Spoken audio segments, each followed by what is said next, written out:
Někdy se cesty ztratí v dálce, jako by je pohltil čas. Přesto někde hluboko v tichu čeká příběh na svůj hlas. Někdy stačí jediný okamžik, aby se změnil celý svět.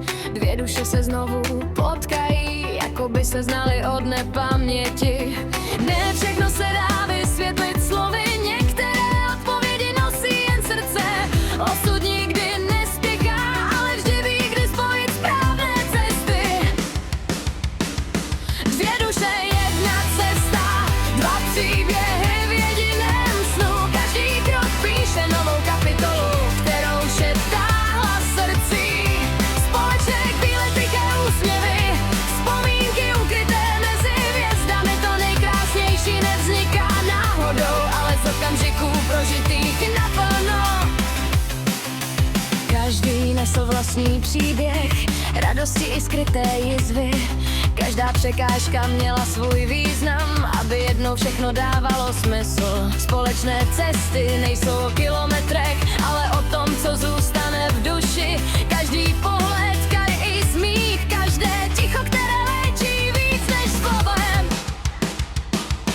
Dvě duše, jedna cesta, myšlek chvíli s tajným směrem. Každý okamžik má svou hodnotu, každá vzpomínka svůj domov. Když srdce promluví beze slov, čas se na chvíli zastaví a člověk pochopí, že některá spojení jsou navždy. Možná právě proto existují cesty, které se na čas rozdělí. Ne proto, aby skončily, ale aby se jednou vrátily silnější. Protože opravdové spojení nezávisí na vzdálenosti ani čase. Žije v tichých myšlenkách, ve vzpomínkách a v hlase srdce. Dvě duše, jedna cesta, jedna naděje a tisíc snů. Každý nový den je dalším darem, který stojí za to prožít. Až jednou čas obrátí poslední stránku, nezůstanou věci ani slova, jen společně prožité chvíle, které navždy zůstanou v srdci.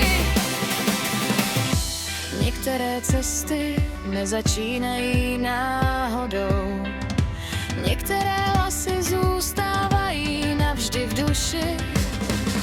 A některá spojení nejsou jen setkáním dvou lidí, jsou setkáním dvou srdcí, která si byla souzena najít svou společnou cestu.